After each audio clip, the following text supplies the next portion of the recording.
Now to the next first family, and all eyes are on Donald Trump's 10-year-old son, Barron, who is the youngest boy in the White House since JFK Jr. We're going to talk about that and so much more with historian Mark Updegrove in a moment. But first, here's a closer look. They are the real estate dynasty, now political powerhouses. The Trump kids making their way to the White House. And leading the charge is first daughter Ivanka Trump. She has been a secret weapon on the campaign trail. My father, Donald J. Trump. Introducing her father in front of cheering crowds and advising him behind closed doors. Well, we're very proud of our father and what he's accomplished.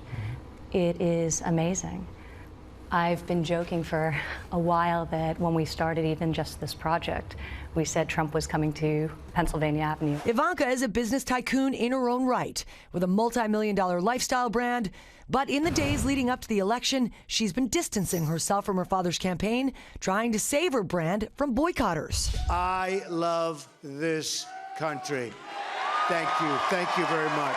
With a big White House win last night, though, the Trump oldest children now ready to charge into the family business, while Dad takes charge in the country. And Donald Jr. might even be eyeing a political future of his own. It's a tough process, it's a brutal process, but there is also that element that's just amazing to be able to touch someone that way, and I've seen my father doing that. As for the two youngest, Tiffany is applying for law school. If you do what you love, hold nothing back, and never let fear of failure get in the way, then you pretty much figured out the Trump formula.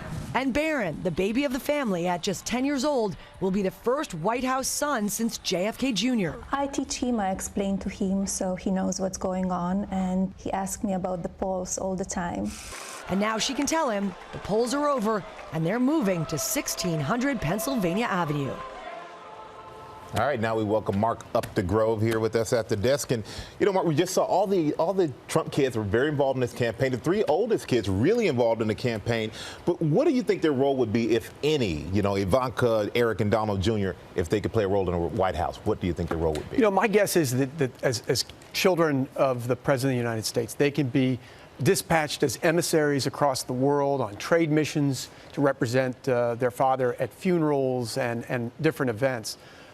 They can also be inside the White House in an unofficial capacity as sort of loyalty yardsticks to make sure those around the president are serving his best interests. Who better to do that than your offspring? I like that term, loyalty yardsticks. Yeah. I think, and exactly that, who better? Ivanka is such a standout during this campaign. Do you see her heading into the new family business of politics? I think she's been the most visible of the Trump children, in some ways the most compelling and charismatic.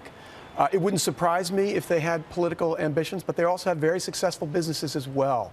But there's no doubt in my mind that they'll play some role unofficially in the Trump White House. Because they haven't actually said, yeah, we want to be active. They were active in the election process, but we're not sure in the future. But then there's 10-year-old Barron Trump. Yeah. You know, here's the young boy. He's the youngest child boy in the White House since JFK Jr. Yeah. And what do you think his life is going to be now? Well, it's about to change dramatically. He was kind of under the radar. He was a little under the radar. I think that he could be protected to some degree. We saw that with the Bush children. We saw that with Chelsea Clinton. We've seen that with the Obama children. There's some protection that you can have. But let's face it, you live in the White House. And it's a fishbowl. So my guess is it's going to change dramatically. He's going to have to say goodbye to some school friends now. He's moving. So it is a big adjustment for him, and we do have to keep that in mind. I wonder about all of the different businesses that Donald Trump runs. And now, do the kids have to have that on their shoulders, all of his different entities? Will they have to take that on as well? Well, there's a lot of legal moves that have to take place. Those businesses have to be put into a blind trust. I don't know exactly what happens to the children, how they're affected in all this, but their lives are about to change dramatically as well. Yep, they're going to be taking on a whole lot of responsibility in some capacity or other. Some they wanted, and some they expected, and some they didn't expect. Thank you so much for the insight.